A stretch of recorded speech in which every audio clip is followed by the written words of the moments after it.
Ice Master 6, Jose, Plyso, Green Ninja, Werewolf.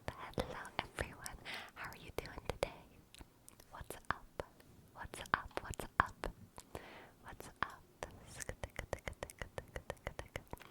And Jack, thank you so much for your prime. Thank you so much for your prime, Jack.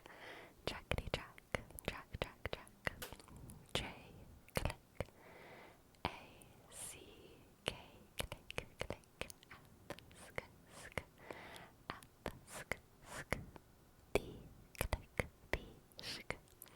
And thank you for gifting a sub, Jack. Thank you so much. Thank you, J, sk. A, C, K, click, click. Up, shka, shka. Up, shka, shka.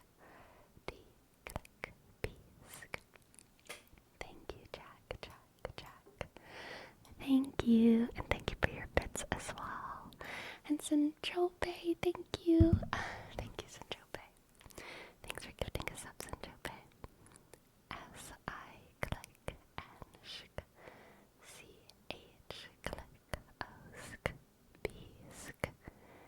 E, thank you so much. And Prime Token as well. Thank you, Prime Token. B, sk. R, sk. I, click, L.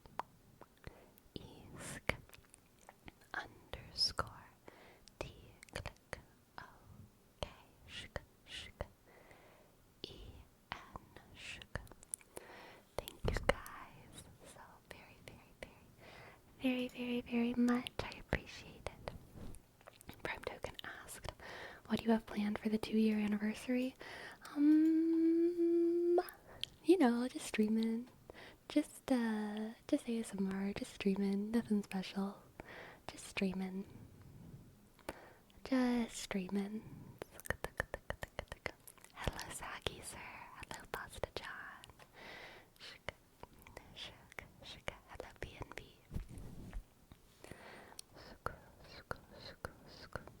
I am doing well. Thank you so much for asking. Oh, and thank you, Blyso. I like this shirt too. It's one of my favorites. Hello, DM Joe Banana. Shabu, shabu, shabu. Sleepy, how was your weekend? My weekend was good. I don't even remember what I did. I think it was a pretty chill weekend. I think I didn't do anything special at all. Oh, it's because I can't. I forgot my car is at the detailer to get the mold out. So I'm kind of that's why I'm not doing much. I forgot that that's why. But hopefully I'm gonna get my car back either tomorrow afternoon or Tuesday. So we will see. And then I will be able to do all kinds of things. It'll be nice. Knee Sky, thank you. Thank you so much for your sub, Knee Sky. Thank you, Knee Sky. N, shk. E, E, C, G, click, A, sk, I, sk. Thank you. Honestly, getting mold in my car, terrible situation. But silver lining is like, it's kind of like whenever you have like bad nostrils or something. Like, I don't know what it's called. I want to call it nasal occlusion, but I think I'm completely making up that term. And then you like have to get a nose job, and then so like if you have to get a nose job, you might as well like get a better nose. That's kind of how it feels getting my car detailed. Because my car has been through so much on the inside. Oh, sorry for the punk. It's been through many road trips. There's lots of cat fur. It's been rained in there. It's been through 2 floods. So it kind of makes sense that there's mold in it, considering the flooding. Surprised it took this long, honestly. But, it's gonna be nice that I would have never gotten my car detailed. Like, that sounds like something I just didn't even really know that, like, people could just do that, honestly. I don't know. I felt like getting your car detailed was like I just didn't know it was a thing I could do. But now I'm getting my car detailed, and it's gonna be nice because yes, deviated septum. Thank you, Earth CK. It's gonna be nice because my car's gonna be nice and clean and pretty on the inside, and I am happy about that. Hopefully they get rid of it. Ended up being expensive. I mean, I don't know. So, all in all, it was about, well, I actually don't know the price yet. They're gonna tell me when it's done. But they're estimating it to be like around $600, which is definitely expensive, but it's not like thousands of dollars. So, it's like, I understand. The original estimate was like 400, but then once they started working on it, they called me again and they were like, they were like, this might be more like 600. So, I don't know.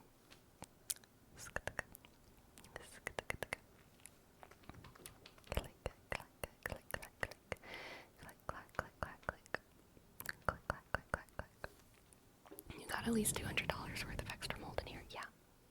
So, funnily enough, someone asked about the window.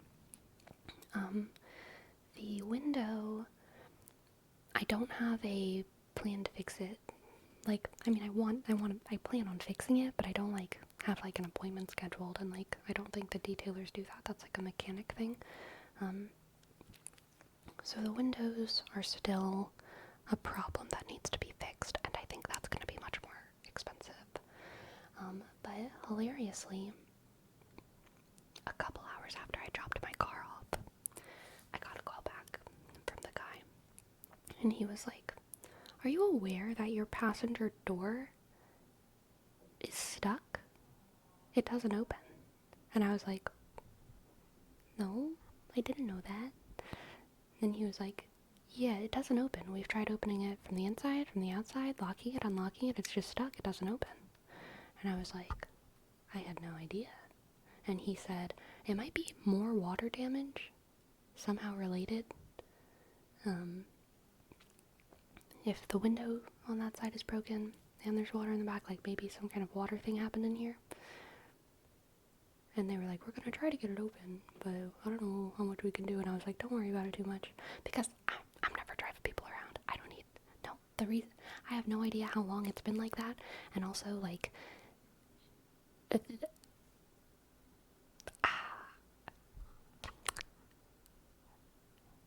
who am I driving around, So I don't really care. I don't care too much about that, but apparently that's been going on for some amount of time.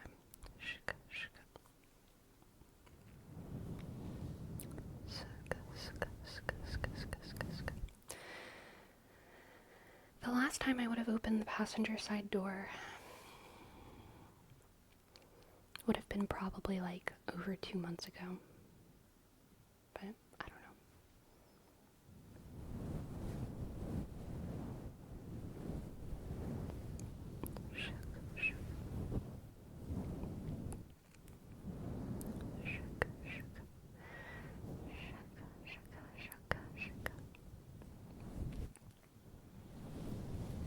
And honestly, yeah, I'd rather the door be stuck closed than stuck open, so I'm fine with that.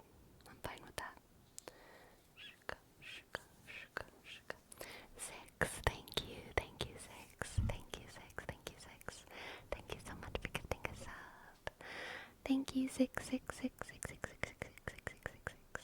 I-H, click, G-shk, Z-I,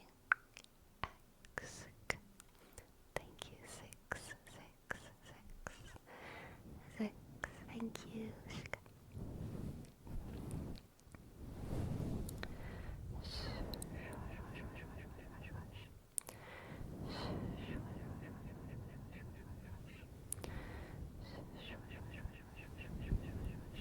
Little question, everyone did your 10 push-ups of the day. Diego Zaki, thank you for bringing this up. I'm full of problems. maybe we can hive mind this together. So remember how last time I was talking about how I had been trying to do my push-ups with elbows in, but then this nerve started getting messed up? Started like popping and hurting, and then I talked to one of my friends about it, and they were like, you should do it with your elbows out, because that puts a little bit less tension on that nerve, and it's better for people who don't have as strong of triceps yet. Doing push-ups with your elbows in is better for your triceps, but if you don't have triceps, then it's actually like probably more risky and dangerous for you, so just do them with your elbows out, more balanced, less tension right here. Oh god, I hope their car is okay, whoever they are out there. So I was like, okay. So then I started doing it with my elbows out, but I still felt it. Like a nerve pop right here, which is like a bad pain. It's not like a push through it. It's not a good one. So I was like, I feel like I just shouldn't do that. So I feel like I need to do something else. I need to do something else for my arms.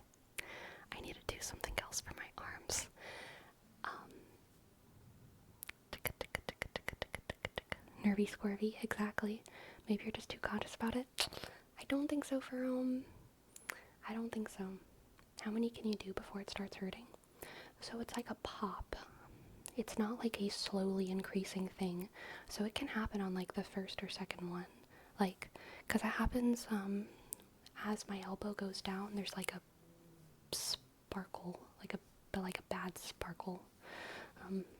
But it's not terrible. I just know that if I did it more, it would like get more painful. Yeah. Shuka. Pull-ups, honestly, pull-ups are pretty cool. I can't do pull-ups, but I could probably just work on like holding myself above a bar or something. Shuka.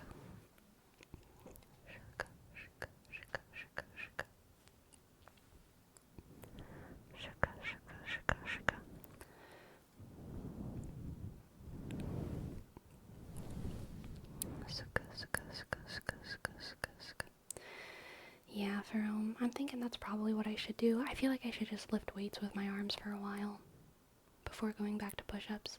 Let this thing heal, like, fully whatever's going on there before I, like, put any pressure on it. Which is fine. I can do that. I have some little baby weights. So I can do that. Hello, MK. Kamara.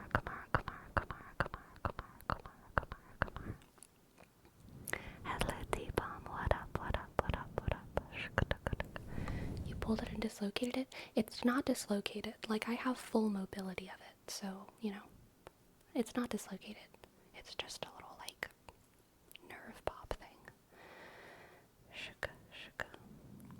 Or I don't want to say I dislocated it. That sounds too serious. You pulled it and dislocated it. I may have pulled it. Did you just start doing push-ups? No, I started doing them like maybe 2 or 3 months ago, and I was trying to do 10 every day to get stronger. But then it started popping. I love the term bad sparkle. That's what it feels like to me anytime there's a nerve thing going on. It's like a bad sparkle. Shika. I have lots of those after having back surgery and struggle with explaining it. Oof. Yeah.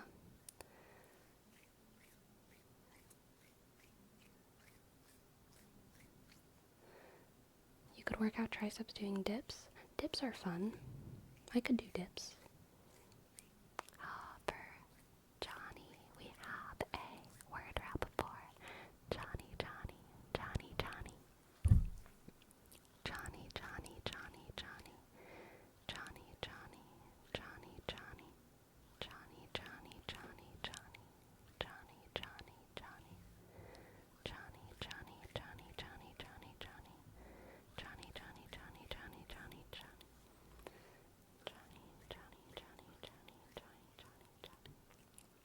Aw, Turkey, I'm so glad you have your dream job.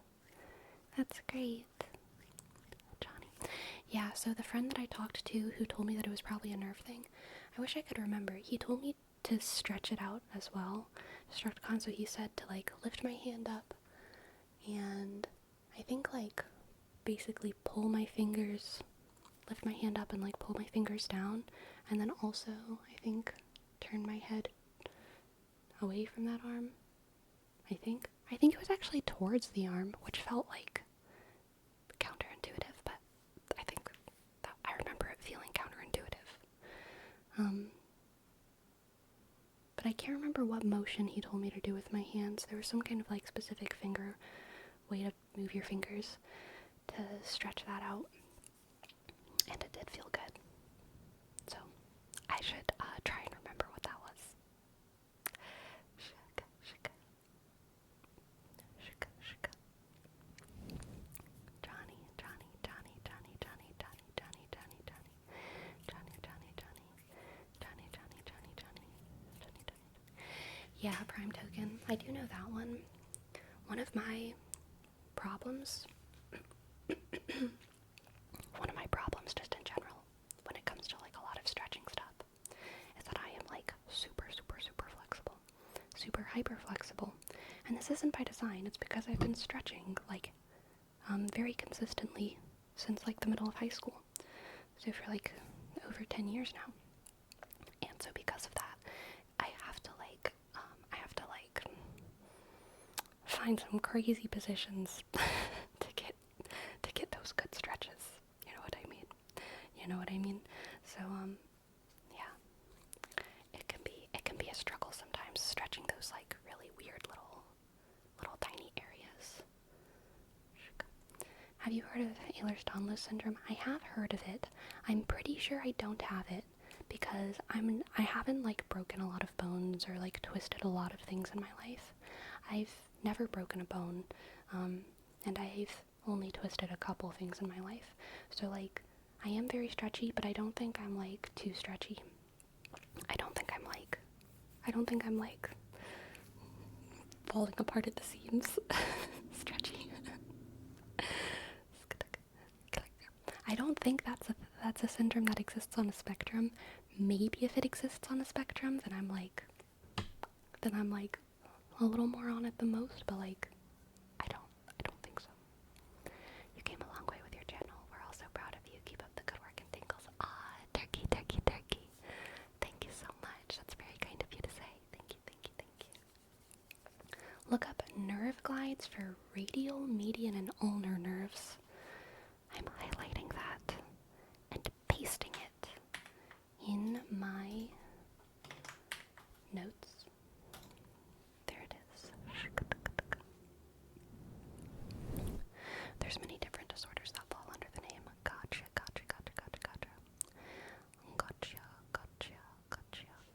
I said gotcha. Ha. Gotcha.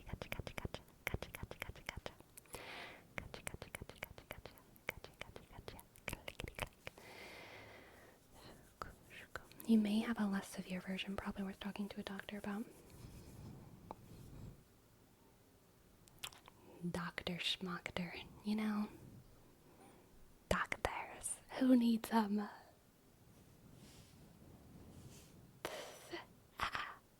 Not me. Never, not me.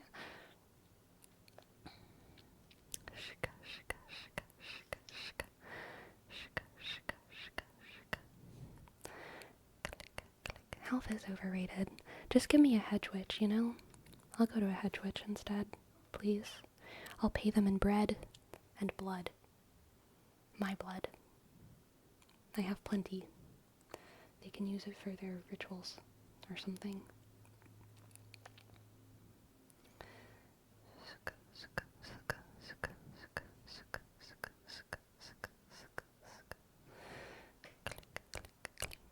Don't worry, I'll call a shaman. Fidge, I'm not dead.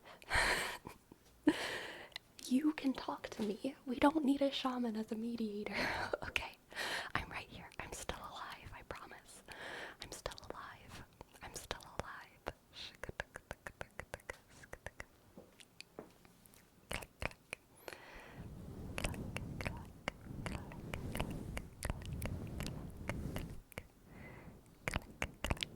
exactly what a dead person would say. Oh my goodness, oh my goodness.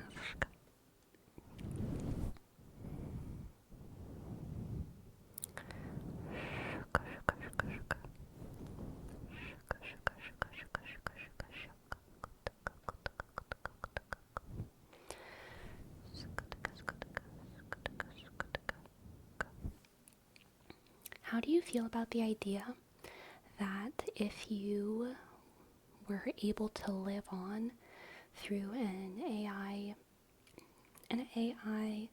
within a body that looked exactly like yours, AI robot, automaton, human version of yourself, you were basically your brain just living on in a body like that. Let's just, how do you feel about the version of you that's after you, like, because it is who you are, and not just a mirror of you, but an AI of you? How do you feel about it, like, becoming better than you, evolving past where you left off? How do you feel about the AI being you and becoming the saint that you didn't have enough time to become? Do you think if there's an AI version of you, that because it has enough time becomes the saint that you were never given enough time to become? Do you think that is redemptive? Like, essentially redemptive? Because it means that you always had that potential and that was always inside of you. Do you think?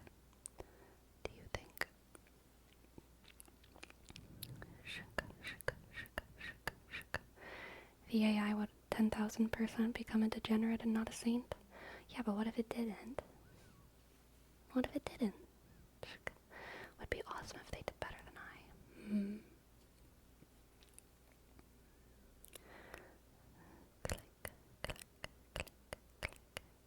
I. I plead the fifth, I will not answer this question. Prime token. Where is token? Where is token? Where's flesh token? Prime token is hiding flesh token in some sad state. I'm convinced. Flesh token, the poor schmuck, just wanting to participate in the world. Prime token has replaced them.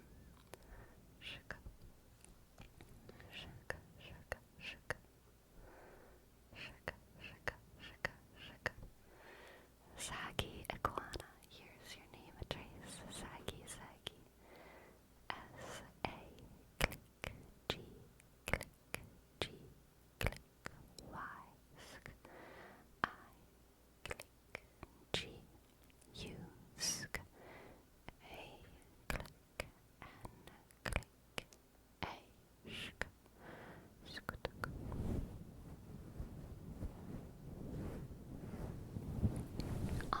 Thank you, Saki. You're very, very welcome. I hope that you are also having a lovely day or evening. I hope that you are well rested and well fed, and I hope that you too have some glitter on your face, because it just makes everything better.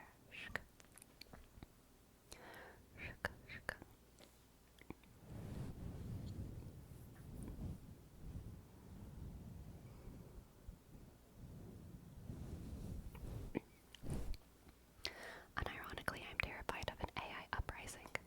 Interesting play. So, I've talked about this before, a little bit.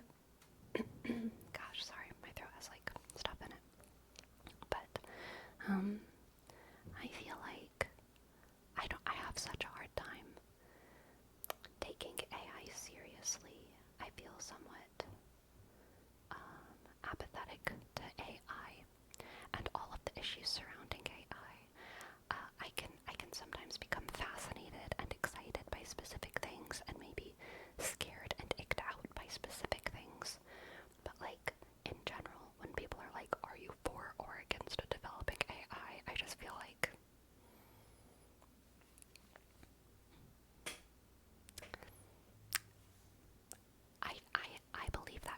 essentially good, and that there are bad people and there are bad things that we're inevitably going to create, become victimized by. There's going to be mistakes that we make. But, like, I just...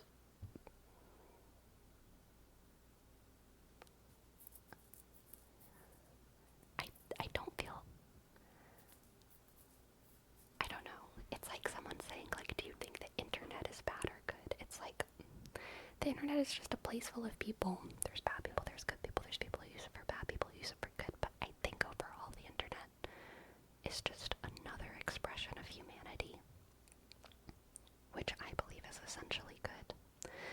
And I think AI is just going to be another kind of tool, extension, and expression of humanity, which overall is probably going to be good, but it's just going to be messy, and it's going to be weird, and there's going to be, like, horrible things that happen along the way, as there always is. Shika, shika, shika.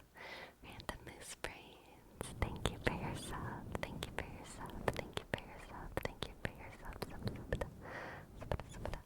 thank you, Random Moose Brains. R, click, A, N, shika, D, click, O, shika,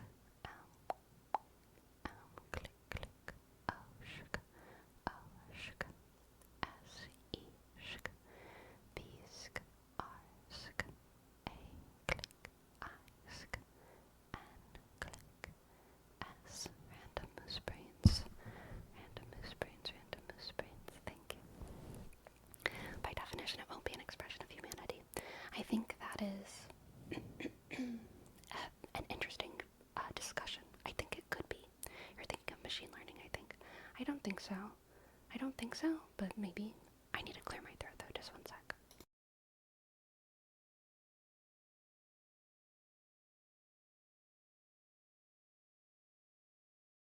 Okay, okay. So, something like animals. Animals are not an expression of humanity, right?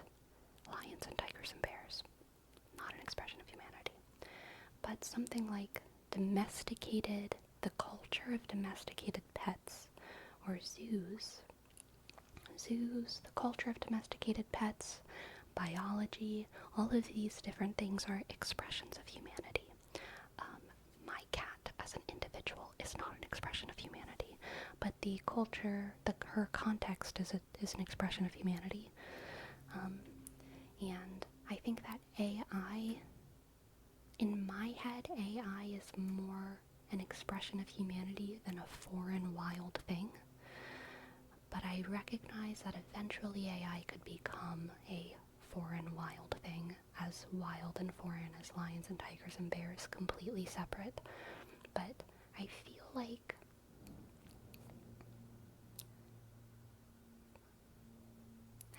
like AI is an expression of humanity, not necessarily in control of humanity, in the same way that pets are not necessarily in control of humanity. We have issues with pets. There's the domestic breed cats that are like feral and overrunning certain towns. Same with dogs. Like, these things are expressions of humanity, created by humanity, problems created by humanity, but they're very much not within our control. They're very much not something that we're people feel varying degrees of responsibility over these issues. But it is still something that was like by humans. This is by humans.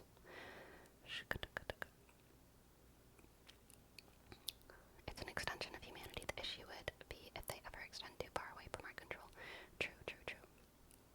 I think it's also like, at the end of the day, AI is always created by humans. Later iterations of AI or later developments of AI won't be directly created by humans, but like, AI was not created by bears or lions or tigers. It is just I don't want to say it's an extension of humanity. I think that some AI could be used as an extension, but like I think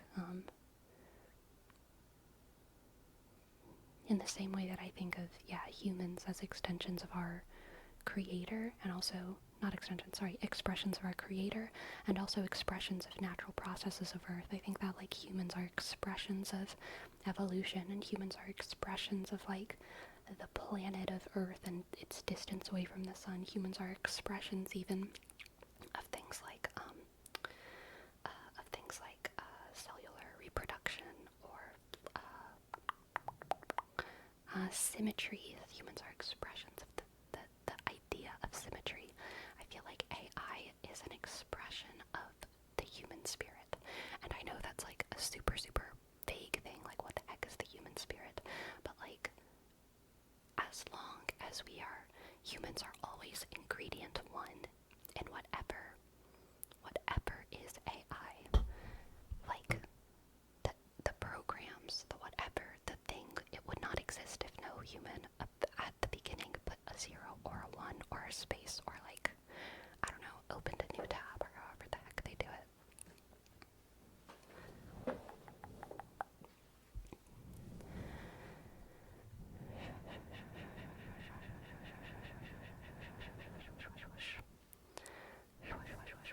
I need what she's having. Cantaloupe.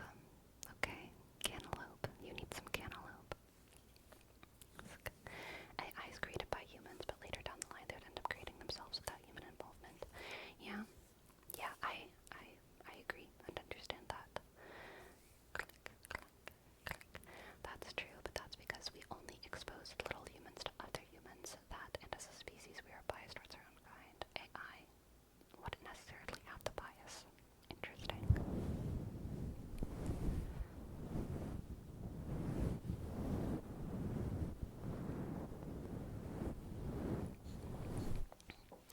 Yeah, no, but I think eventually laws in society will catch up to AI and it will die down or just be better integrated in our everyday lives.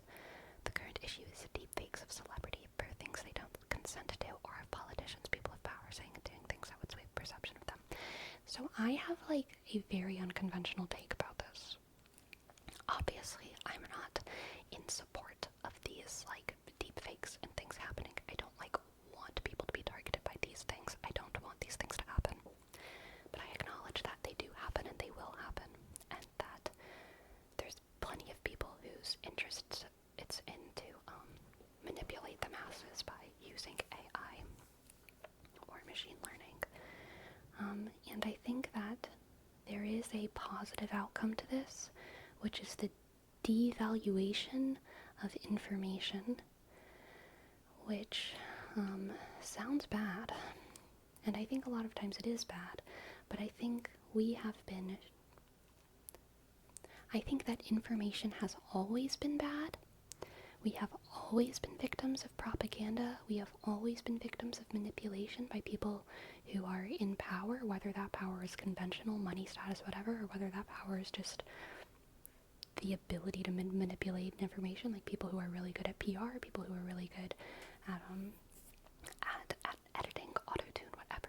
We have always been victim to people who know how to manipulate what we consume.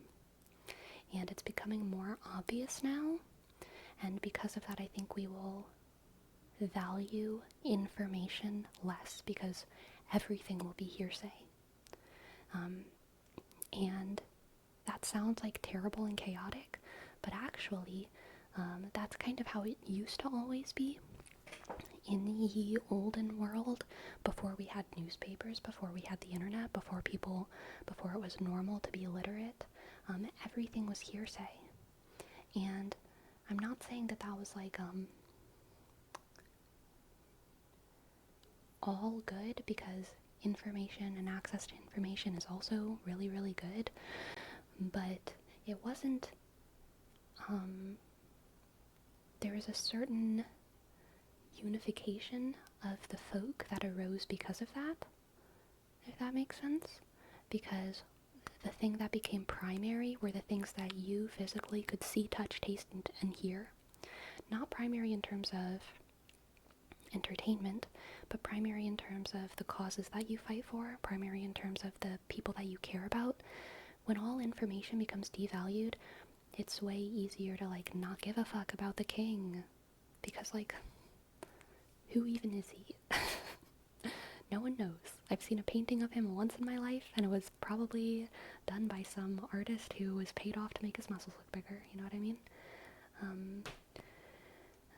So instead you care about the people who you can see, touch, taste, and feel right around you, and you care about your garden, and you care about your fellow villagers, and you care about the cow in the backyard, and you care about all of those things. And I kind of think that there's a benefit to that. That comes with the devaluation of information. That said, we have been living in a age where information has been super accessible for, like, I would say at least a century, if not more. Circulation of information has been, like, really, really, really good. Or it's at least felt really good. And I think the transition away from that is going to be, like, really tough and really hard.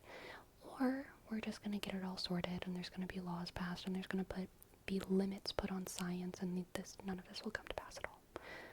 I think that's the less likely scenario, but it's certainly possible. Click, click, click, clack, click, clack. JC, thank you for your sub. Thank you. Thank you for your sub. Thank you for your sub. Thank you. Thank you, JC. CH, click, ask, isk, SE, click, 0, four,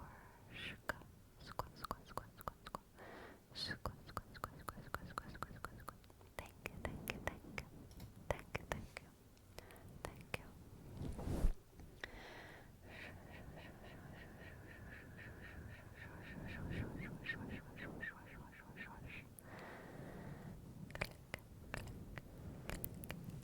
It's my B-day in 52 minutes. Oh my goodness. So exciting. Click.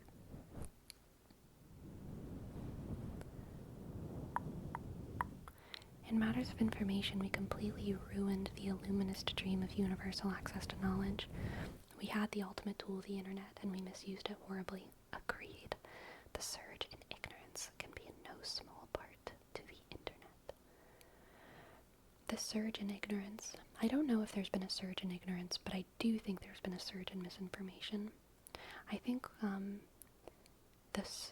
the perceived surge of ignorance is also due to the internet, you know, like, never before today have,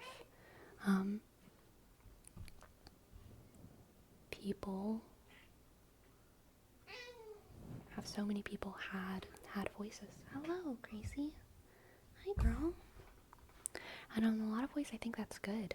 I think there's a lot of, like, and I don't mean this in like a bad way, but, like, we're surrounded by kids and old people and people who don't have educations. We're surrounded by people who are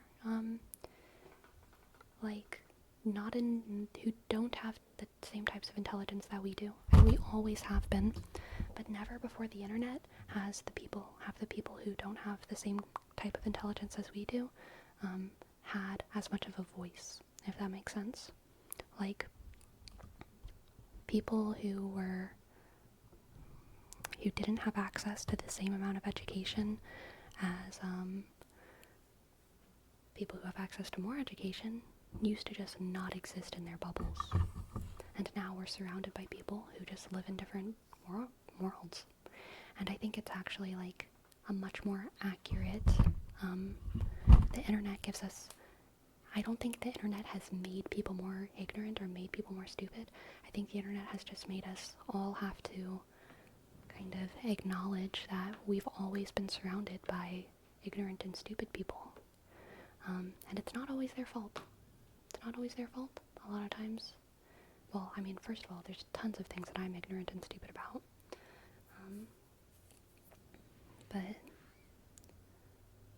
But what was the second one?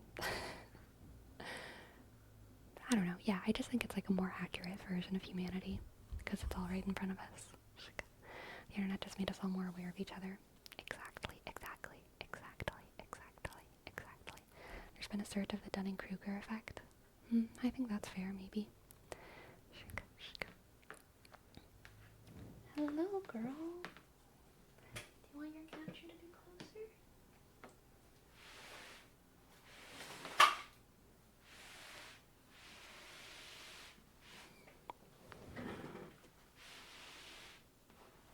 Maybe she'll jump up, but maybe not.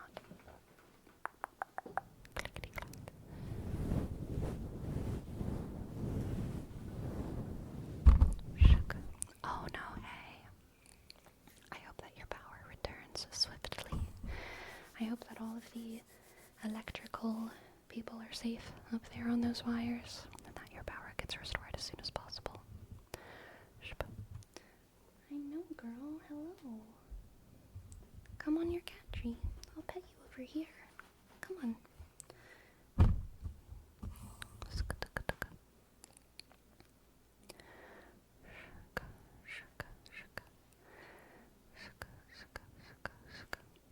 I also think it's because information is democratic now, and people can be anonymous and don't get the full picture of who they are when they're saying something. Yes, also true, also true. Hi.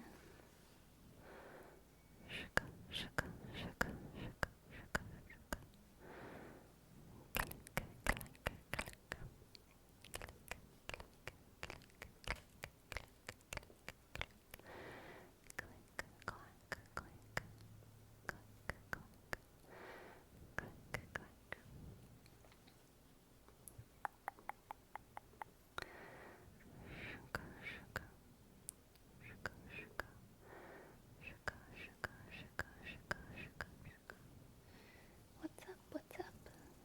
Have you had a good day?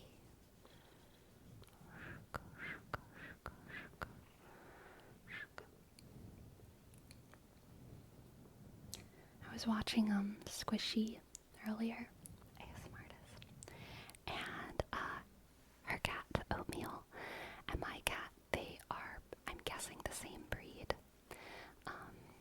They've got to be the same breed, Turkish Angora, and I've recently cut a lot of my cat's fur so that it's a little bit shorter and she has less skin problems.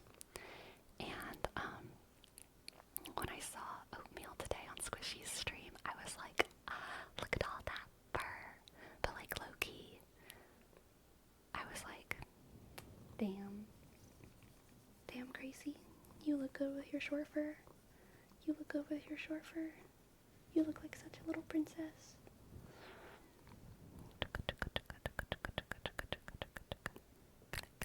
Oatmeal is absolutely majestic, though. And gorgeous. Gorgeous, gorgeous, gorgeous. Gorgeous, gorgeous, gorgeous.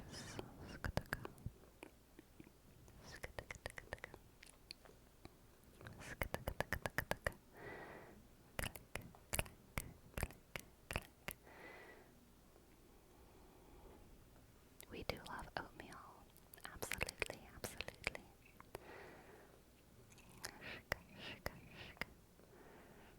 How's Gracie been doing? Has cutting her fur helped? I think so, yeah. I think so. It's crazy how much she still, how much she still sheds. Like, there's still pretty much the same amount of fur that comes off of her, which is like, it feels like it's impossible, but it's true. It's true. It's true. It's true.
those things good? Like, are those things good things? I feel like Sokka's, like, development into being less sexist was, like, kind of cool to watch. But also, maybe the sexism doesn't, maybe it's too sexist. I don't know. I don't know. I don't know. Shaka. Shaka, shaka, shaka, shaka, shaka, shaka, shaka. It's a big part of his character arc, right? Right? Right? Click, click, click, click, click. Little Trappist, little Trappist, little Trappist, little Trappist, little Trappist, little Trappist, little Trappist. Little Trappist, little Trappist, little Trappist, little Trappist. Little Trappist, little Trappist, little Trappist, little Trappist, little Trappist. Little Trappist. Little Trappist, little Trappist. Little Trappist, little Trappist, little Trappist, little Trappist, little Trappist, little Trappist. Little Trappist, little Trappist, little Trappist.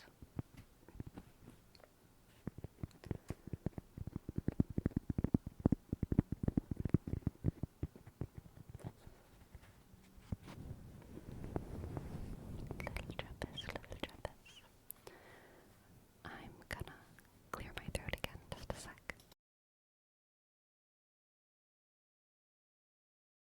Little Trappist, little Trappist.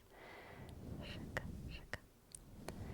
This all might be fake news, but it looks like they made some character changes. Sokka not being sexist, Katara not being as much of a family stand-in. What does that mean? Family stand-in? And Aang not going on side quests to get more of a Game of Thrones feel and timeline. I do not want Avatar to feel like Game of Thrones. Sorry, what? Game of Thrones? In my Avatar? I love Game of Thrones, okay? But I don't want it to touch Avatar. Like, literally not at all. Like, they're... Game of Thrones is very, very, very adult. Avatar. Very... I don't know. No, please. You know how Katara was the mother figure in the group, constantly taking care of the gang and worrying about the group and ultimately being a caring parental figure. And she was always centered around her tribe and such. I don't think that's a bad thing. Like what, were they saying that Katara was too much of a woman? Too much of like a traditional, like, woman or something? So, like, Sokka was too sexist, Katara was too much of a woman. So, like, let's make Sokka less sexist and also make Katara less traditional of a woman? That seems weird. That seems weird. Not gonna lie, seems weird. But whatever. Bro, they're all kids. Exactly. It makes... Oh my god. Like, as someone who also used to be a child, there was...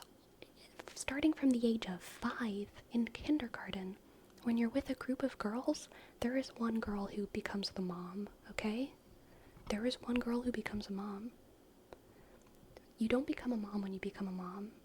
You become a mom when you're with other girls who need a mom. Like, and guys do it too. I've been in groups, especially like once I got to college.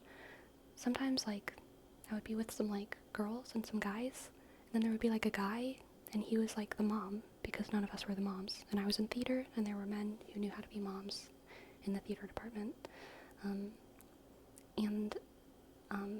It's different from being the dad, okay? There's a difference. There's also girls who can become the dad.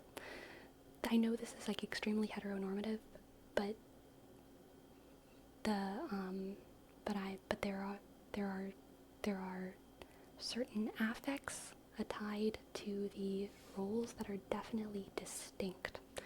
We can have a discussion about whether or not they should be distinct, and I think that's a valid discussion. But I am saying that there is a distinction. Whether or not they should be, different story. But like, yeah, the 12-year-old Katara like becoming the mom in the presence of Aang and Sokka makes so much sense. So much sense.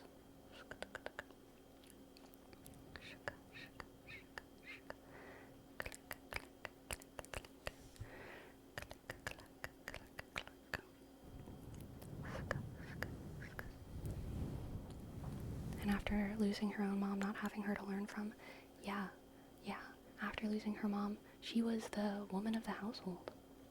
That's like kind of how it happens.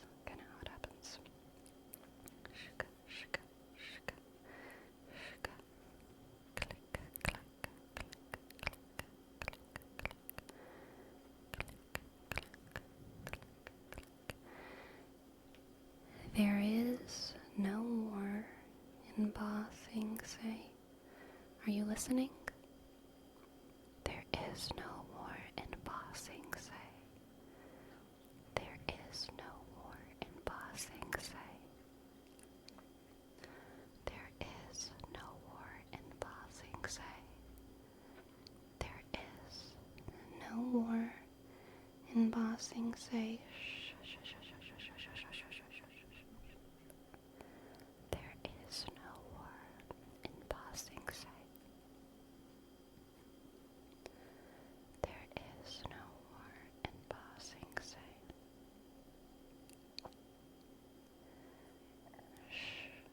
No, there's only peace and prosperity.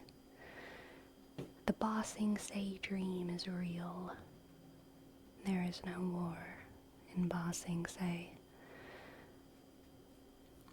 There is no war in Ba Sing Se. Shush. There is no war in Ba Sing Se. There is no war in Ba Sing Se. There is no war in Ba Sing Se. No war in Ba Sing Se. You have a group mom vibe, Sleepy? I am not the group mom. I am not the group mom. Oh gosh, I hate to admit it. I'm not the group mom, but I am the one who always has scissors. I do always have scissors whenever all of a sudden people need scissors, but I am not the group mom.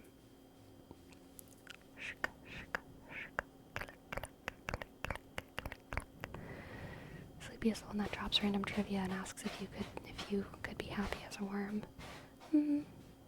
Yeah, I think that's fair. That's a fair characterization.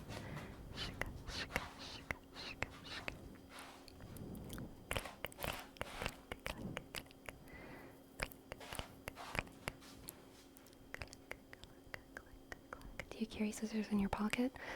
No, but I carry them in my bag because you just never know. Like, honestly, it just makes me feel cool. That's the reason why. Destructicon, why do you always have scissors? Because it feels so cool whenever someone's like, I need scissors, and I'm like, I've got you. I've got you. And there's been so many times where I've gotten to feel that coolness. Okay? It's just like a life hack. Just feel cool. Have scissors. Another good tip is to have tape, scissors. I don't usually have tape, but if I really wanted to go hard, I would always have tape, scissors, band-aids, socks. Because I feel like those are the things that people randomly need. Phone charger, obviously. What kind of tape? Probably just like Scotch tape, like easily rippable, or like parchment tape. Not duct tape, because duct tape is like, you like needs, if you have duct tape you need scissors.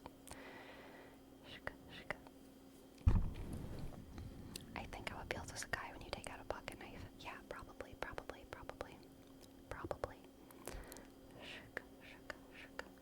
Sleepy, were you the kid that had all the pretty colorful markers? Dude, I wish. No, I'm not.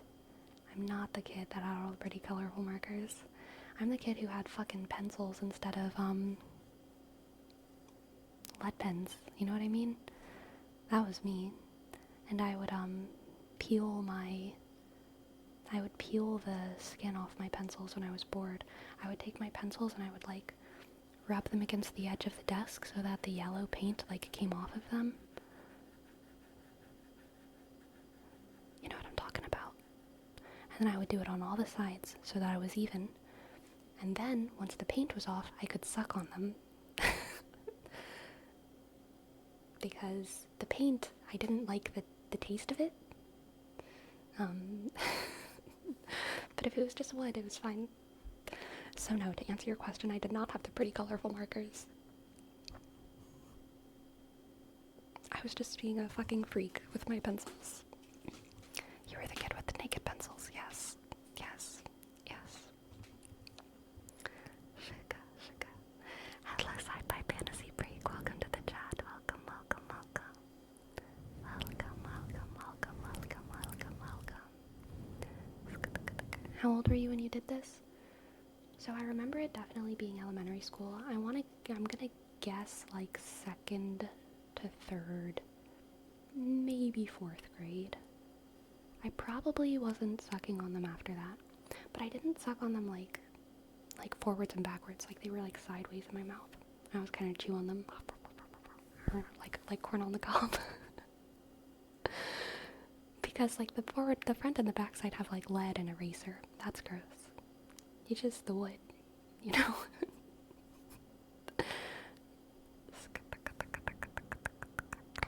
Naked pencils are kind of goated. So true. So true.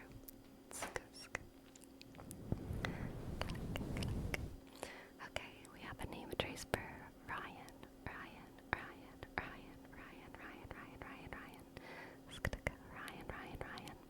R, click, click. Y, sk. A, click. N, click. X, C, R, sk. O, S, I, click. N, sk. G, sk. Ryan Crossing.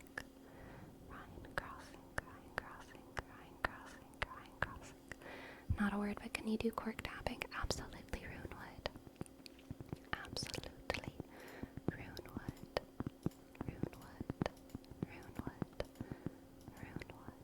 Sugar.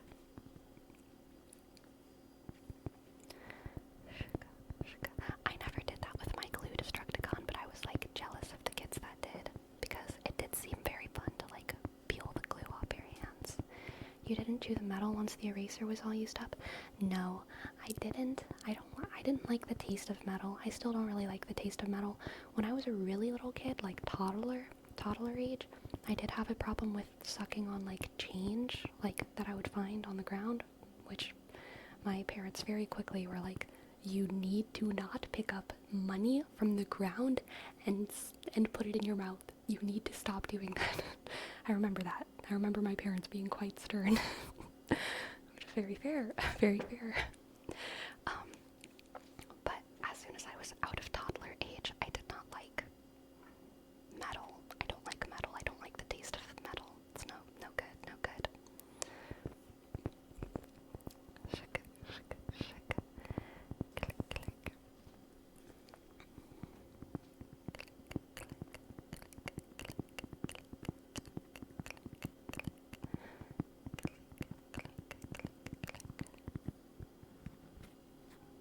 Exactly, Runewood. The wood does kind of crunch when you chew it. Yes. Yes, it does. Sugar.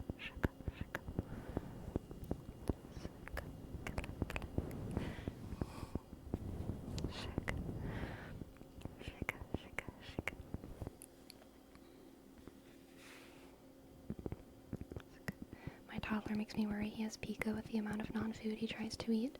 So I don't think I had pico when I was a kid, but like if it makes you feel any better, Blyso, I have a lot of memories of being like a toddler, and I did like to like suck on stuff for sure. It was a problem when I was a kid. But it was mostly my hair. I honestly don't think I sucked on my fingers too much, which is maybe weird, but I don't think I did. But I sucked on my hair like all the time, and then I would kind of just like keep food in my mouth instead of like swallowing it, but not because I didn't like it. I just did that. And then yeah, I would like suck on like change and stuff, but I didn't swallow things that weren't food.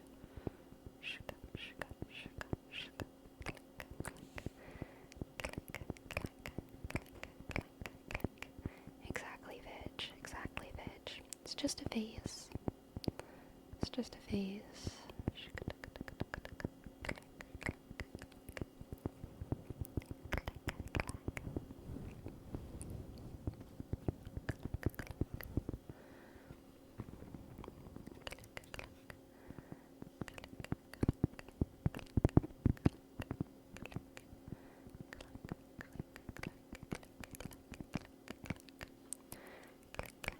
I remember when I was a kid, I don't know if this is like, if all parents do this. Let me know, parents in the chat, or children who remember being young enough that you had a pacifier. This was like toddler, even maybe pre-toddler memories. But I remember my parents used to keep the pacifiers in the freezer, so they were like cold and icy. Did y'all do that? Either for your kids or for whenever you were a little baby? Because that was so special. I remember that whenever I was a kid. Like, I remember like crawling to the freezer and my parents being like, "Do you want the pacifier?" And me being like, "Yeah." and I said it exactly like that. I said yes on my little hands and knees. That's a joke. I did not say that. I have no idea what I said. I probably just said blah or something. But then I like have the vision in my head of them opening the freezer door and pulling out the pacifier and it being so nice and cold. And then I remember like it being in my mouth and being sad as it lost its coldness, because then it lost its interestingness. And I think I kind of like spat it out. I was done with it. It's like no fun anymore. Not cold.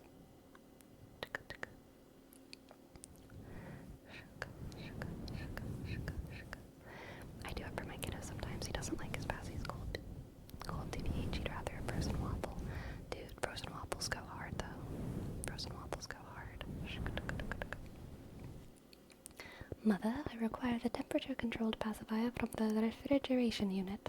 Exactly.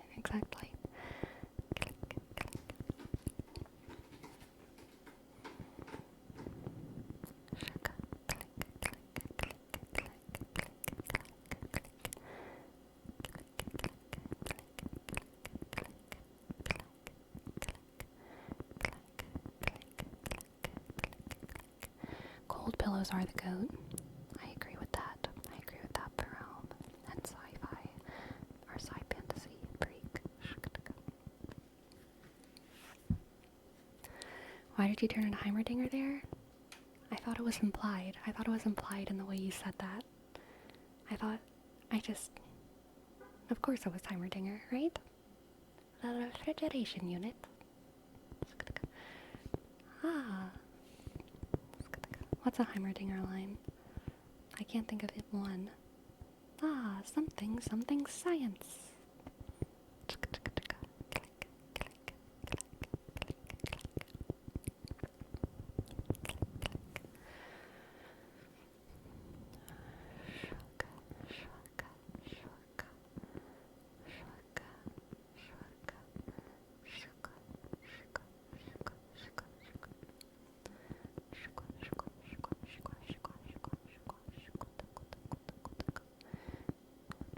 Do you use a top sheet or just a bottom one?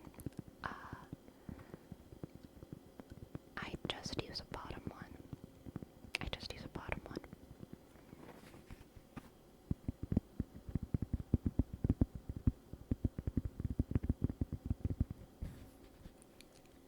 He's having a bluey party. Oh my goodness. Congrats to your kiddo, Plyso. Congrats.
like your fruit cold? Oh, absolutely. I love cold fruit, but I will say there is something super special about sun-warm fruit. Like on a hot summer day, picking what have I had before where this was the case? Like a cherry off of a tree, and you bite into it and it's like warm. There's something magical about that. Like warm fruit that's been warmed by the sun. But like warm fruit just because it's been like sitting next to an oven that was on or something. No good. No good. If it's inside, I definitely like cold fruit. I like to keep my fruit in the refrigerator.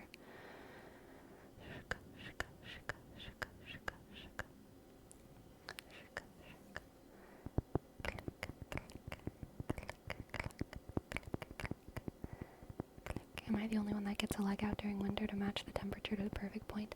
I do that sometimes in winter. Sleep with like one leg outside the blanket just because I want to be like a little bit cooler, but not like cold.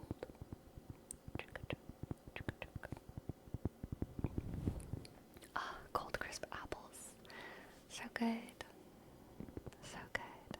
So good. So good. So good. So good. So good.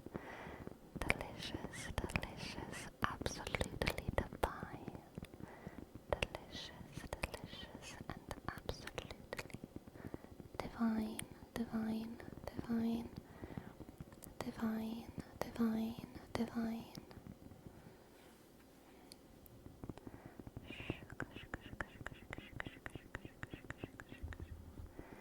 Yum, yum, yum, yum, yum, yum, yum, yum, yum, yum, yum, yum, yum, yum, yum, yum, yum, yum, yum.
I could never grasp why in movies people sleep with their arms above the blankets. Freaks.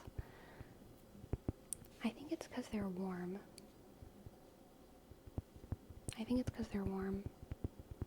And they like want to stay cool. It's the same logic as like keeping a leg out. If I have to guess, I would say that that's it.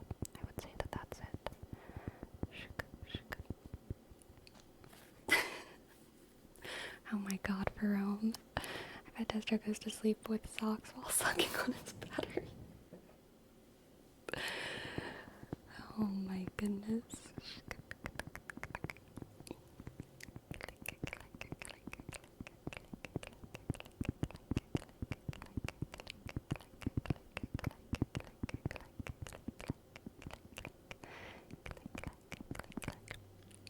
You know, I will say,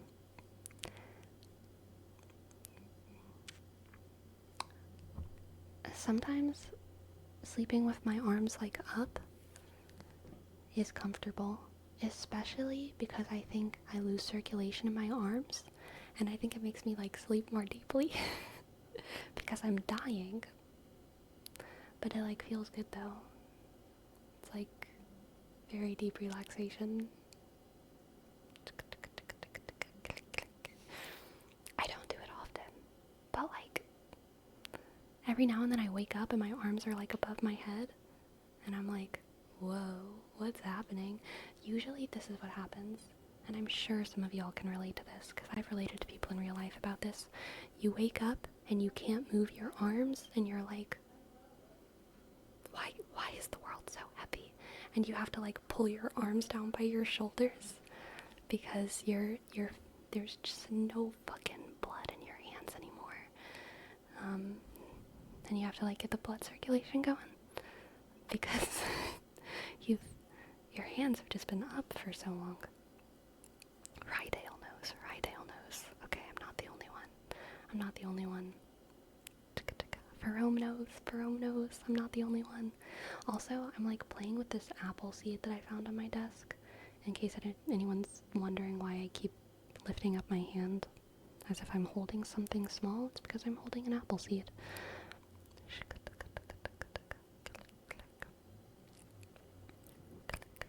It means that day is cursed. No.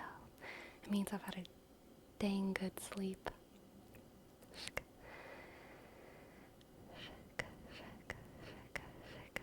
I sleep on my arm. LOL, it's always like a dead stick when I wake up. Yeah, that's happened to me too.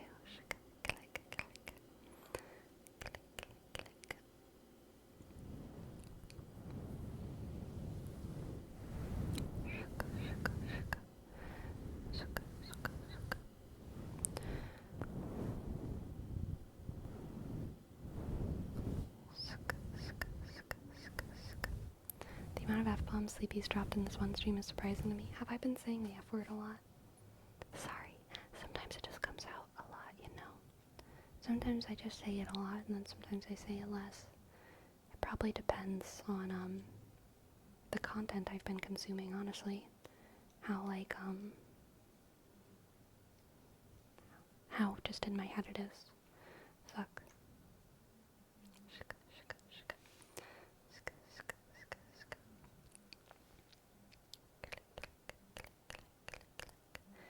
When you sleep, do you like your room cold or warm? I like it cooler, I would say.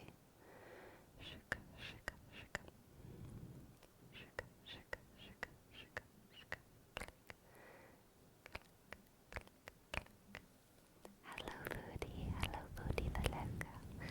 Foodie the Lego.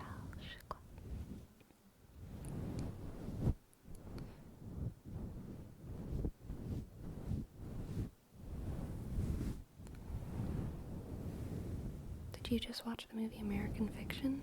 No, I don't know what that is. But you know what I did watch a couple days ago is American Nightmare, a documentary on Netflix, a documentary series on Netflix. And it was wild. Have any of y'all seen that?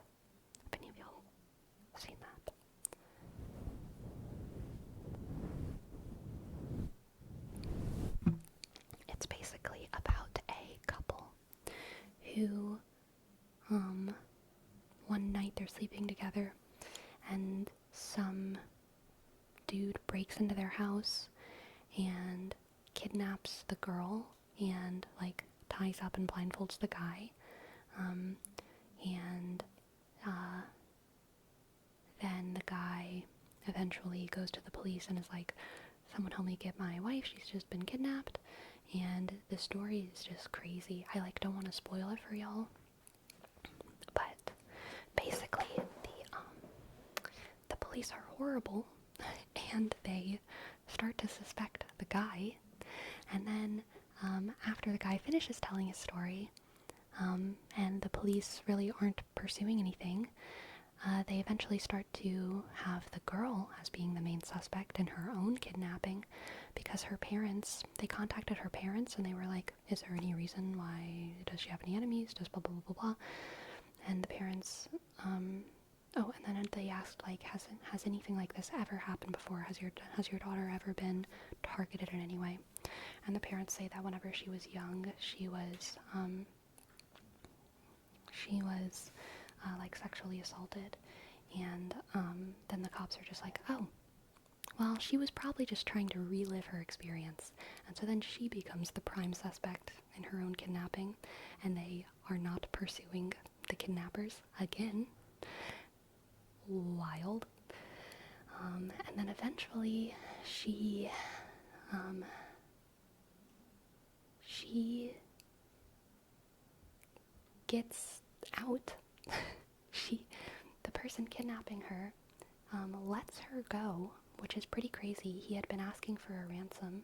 He never got his ransom, but he let her go, and then they were still looking for who he was, and the police were against them because the police still believed that they orchestrated this entire thing to get like a media circus, or that she was doing it to punish her boyfriend for cheating or something. And yeah, the Gone Girl case, exactly, the Gone Girl case, that's what it was being called in the news. But it was real, and it really did happen. It really did happen. And so then they were just looking for the guy for forever. And it happened in California, not Tampa, but I wouldn't be surprised if something similar happened. So it happened in California, and then like way down somewhere else in California, there was a different police department and a different detective who was working on some like weird kidnapping cases, and she ended up finding that guy, and finding the blindfold, basically, which was goggles. It was like taped out goggles that had hair from that girl from the northern part of California, or from wherever they were. And so she eventually connected the cases and got and found the guy, and he's in prison now. But there's still a lot of like mysteries in the case, specifically motive, like, because again, I don't want to spoil it. Oh, whatever, I'm just gonna spoil it. So the reason that the cops thought that the girl was doing this to target her boyfriend was because her boyfriend had the boyfriend, and the ex-girlfriend all worked in the same place.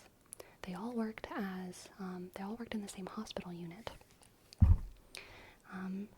And the guy and the ex-girlfriend didn't cheat with each other or anything, but they did like talk and probably flirt a little bit, and that made girlfriend very like frustrated and sad.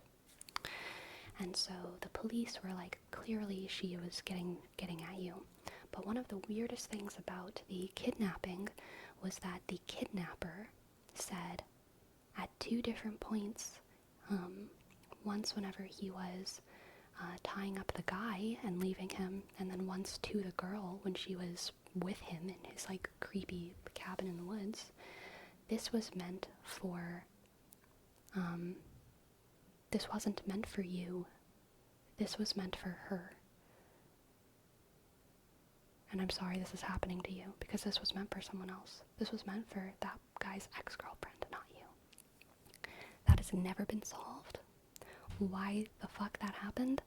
The guy also had told the girl while she was kidnapped that this was part of an organization, like a ransom organization. And while the girl was there, there were other people who came in, and she couldn't see anything, and it was all happening in another room. But there were people, there was an organization, there were people talking about the job and the blah blah blah blah blah blah blah. But only this one guy got caught and taken into custody and arrested, and the mystery for motive was never really sorted.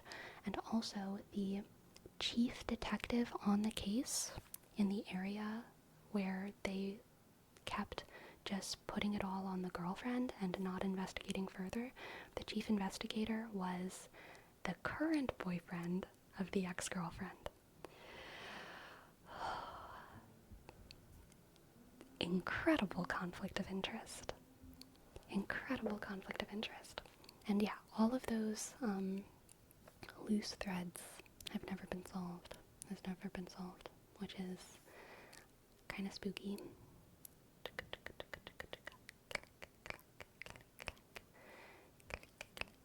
Did you ever have a true crime arc?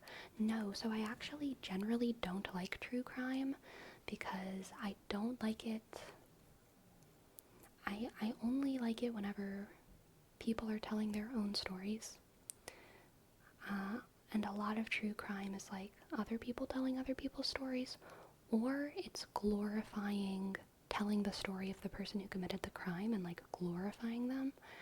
And that has always, always, always felt like very icky to me, and I don't like it. Like even before I had any kind of moral convictions about it, I just had this instinct that was like, I don't like this. I don't like this kind of content. I don't like this thing that's going on in this storytelling. So I don't really like true crime. I much prefer fake crime. I like fiction stories about terrible things that happen to good people.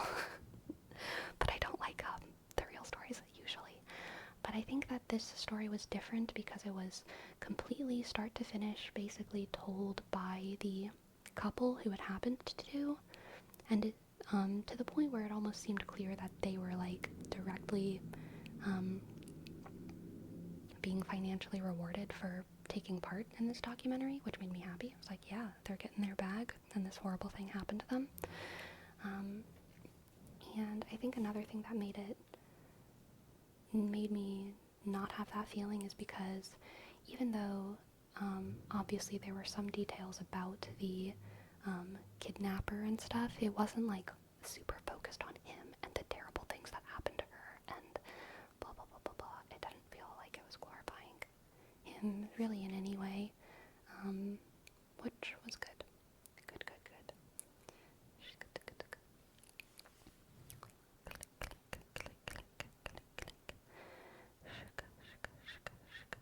I can see that, especially if the crime is recent and people are profiting off of it. Yeah, exactly.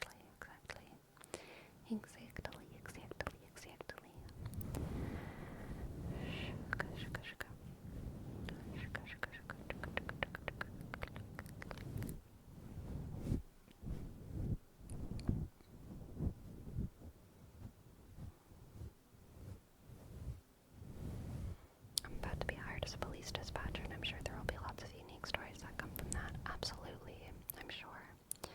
I'm sure. There's a big overlap between spooky, cryptic, conspiracy theory podcasts and true crime ones, so I often hear of them a lot. Yeah. I like a lot of things that are, like, peripheral to true crime, so a lot of true crime, like, gets on my feed, and a lot of my friends are into true crime, but it's always been something that I never got super into.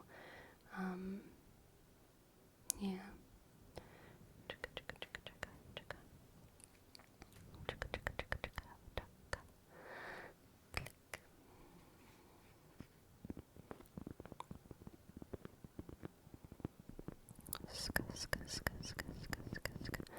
I don't like true crime stuff because it makes me think what I would do in that case or get in their shoes, and I don't like that feeling. Fake crime is pure entertainment. Yeah.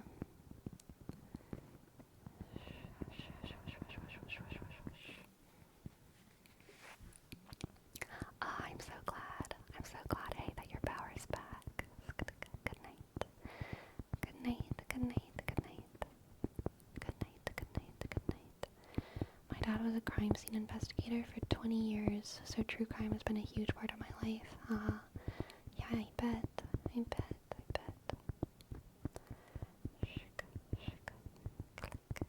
I saw Bigfoot once and they wanted me to take a blurred picture of them in the woods. That's good. To stuck to go.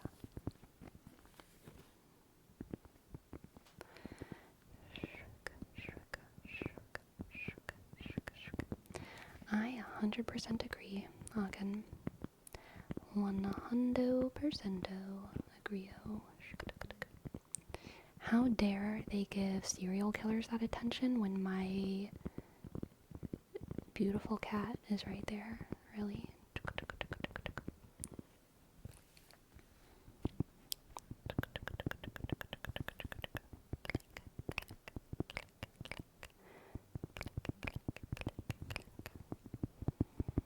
What is she looking at? Hunting. There are plenty of hot guys who haven't murdered a bunch of people. Dude, so true.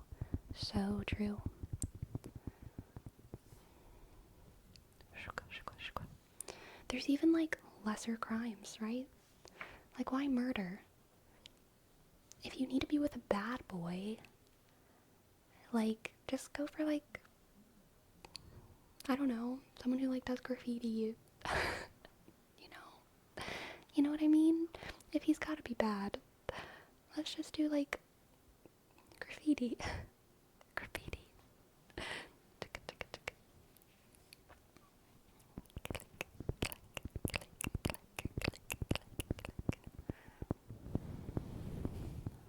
What about a bad boy that got a speeding ticket once? Oof. Damn, that's scary. What a red flag. Oh my god.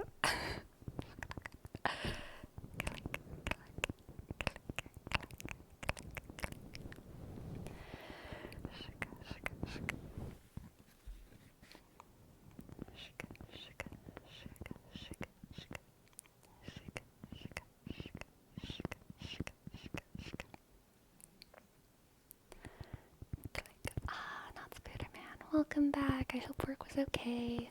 I hope your brain is not too, like sad and tired and stuff. Oh, I'm so sorry for the bonk.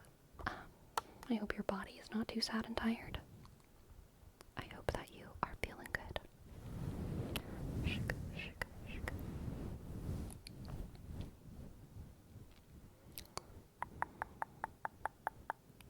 click. For board, we have a word up for click, click. Click, click, click, click, click.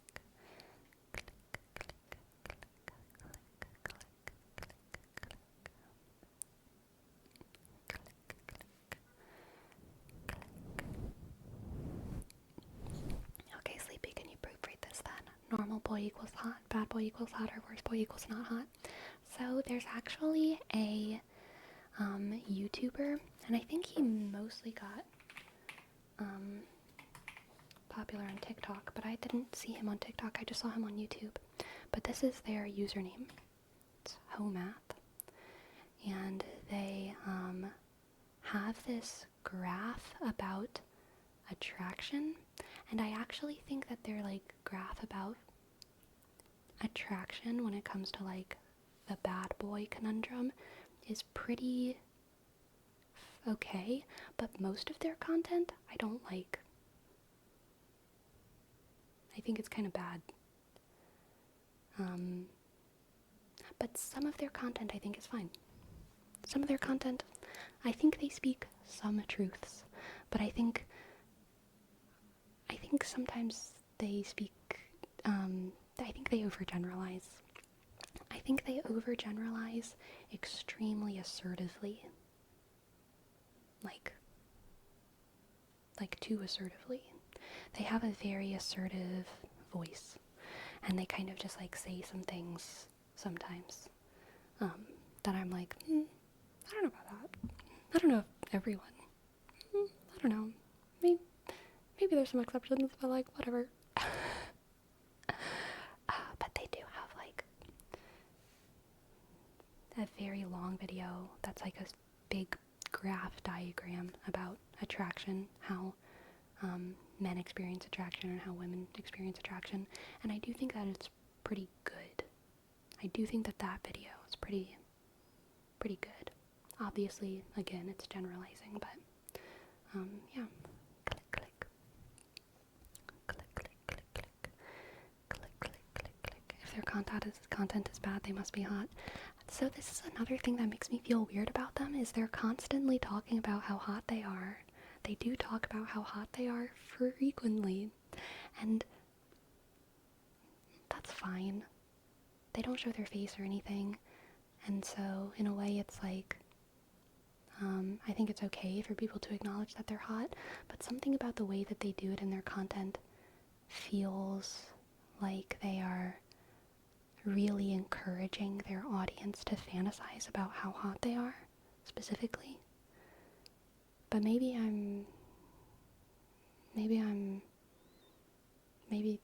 not. Maybe that's not their goal. But also so many people on TikTok do that. Like, it's not like they're unique in that. There's so many people on TikTok who are doing thirst trappy things, right? So like, whatever. they're definitely not any worse than the people who are doing that kind of thing. But it is just something that I'm very aware of, you know? When someone's the first one to point it out, it's a little sus. So the way that they usually do it is they're just like, almost all of their content is about gender dynamics in some way or another. And so they're just like talking about their experience as someone who's very attractive. They're like, well, for someone like me, who's like very, very strong, I've done blah, blah, blah, blah, blah. For someone like me, who has like really big muscles and a lot of girls go after, I've unfortunately broken a lot of girls' hearts before, but I've learned that that's not the right thing to do. And even though I could do that, I've decided I shouldn't. And it's like, okay, man. Okay. Let it, I don't know about that. If you claim to be hot but not show yourself, that's dumb. I think it's fine. I think people can not show themselves, whatever. I don't really care about that, but I am just like aware, you know? I'm aware that that he is encouraging his audience to fantasize about how hot he is, which does. It's one of those moments where I'm like, sometimes I wish I could peer into the intent of people's whatever's a little bit less, because it makes it less difficult for me to enjoy it. But whatever.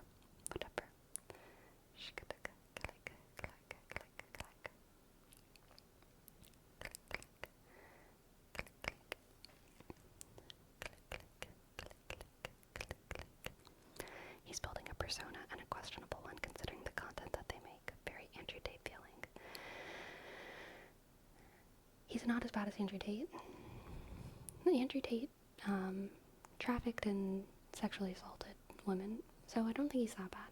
But I do think he probably does have some like misogynistic views. Probably.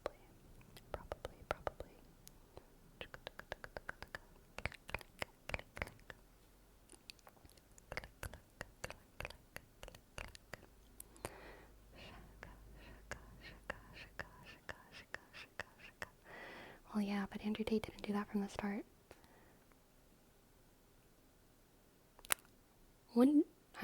I don't know. I feel like Andrew Tate. I feel like he was doing that for a long time. But I don't know. I actually don't know a lot of the Andrew Tate lore. I shouldn't speak on it. I assumed that he had this whole like business craziness thing before he blew up on the internet, but maybe it was after. I don't know.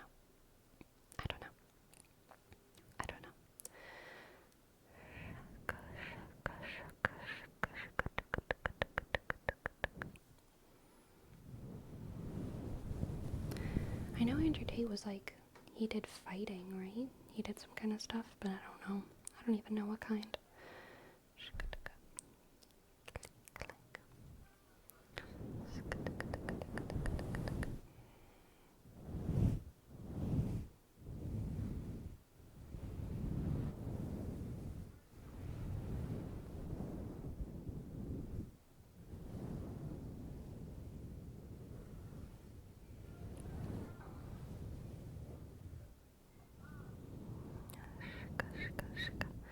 You have to get in the grind set of being a dipshit.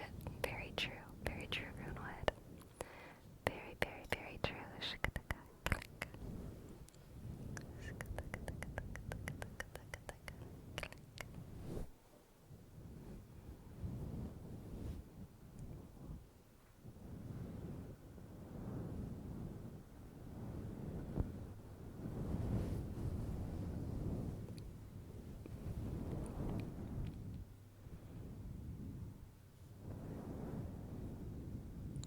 Yeah, I mean, like, my biggest problem with Andrew Tate, to refer to what Ferome said, my biggest problem with Andrew Tate is not his rhetoric. It's the thing that he does in real life to the women that he's with in real life. I also have major problems with his rhetoric, but if anything, I think he's more of an asshole in real life than on the internet, because I think in real life he's doing horrible things. And on the internet, he's just being a mean, ignorant idiot. Which, he's mostly cringe. Like, his online presence mostly just cringe. Mostly just kind of cringe and silly and pathetic.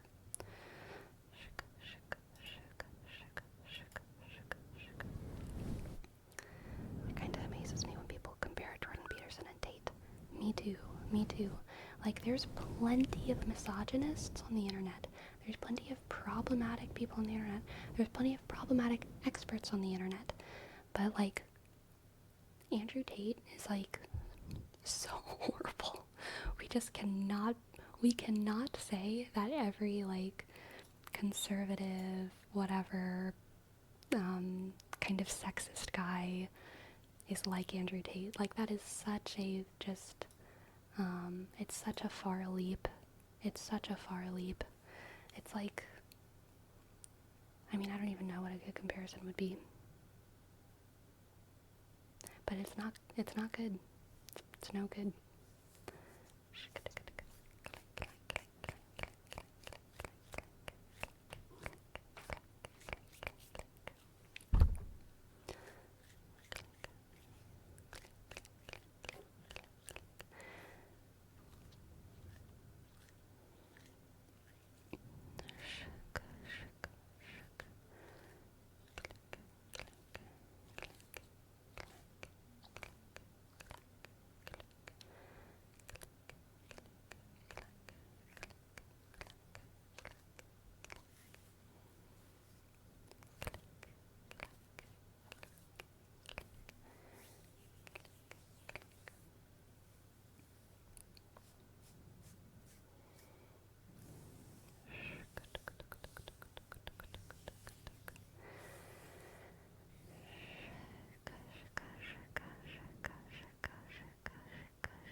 Dude, butt fungus?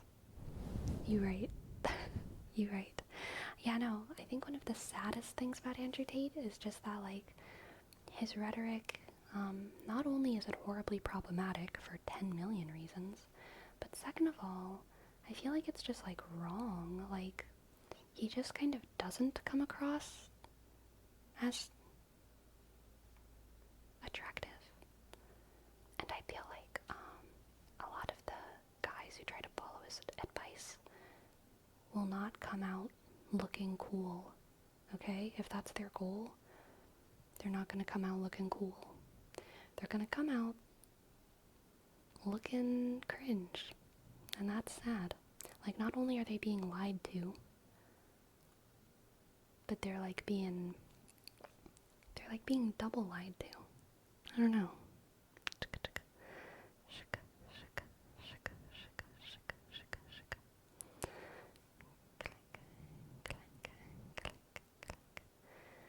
What would you teach men?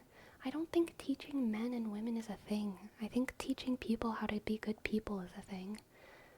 You know? And also, if men need special lessons, I do think that it should be from men, and I think if women need special lessons, it should probably be from women. But, like, for the most part, I think that we should all just be, like, people and love and respect each other. Try to actively listen. Try to be curious. Try to be disciplined. Try to take care of yourself and take care of the people around you. Like, get there on time, give a good handshake. Men and women, okay? So much of life, if you want to talk about, like, success, get there on time. Give a good handshake. And know how to do what you're told. For men and women, okay? That's success. Know how to do what you're told. Get there on time. Give a good handshake. Another good thing is have a good elevator pitch for yourself ready all the time. Hi, my name is Always Slightly Sleepy. These are the things that I do. These are the things that I like. Have an elevator pitch for whatever it is that you want to do in the world. Those are my success tips. My interpersonal life tips are be an active listener.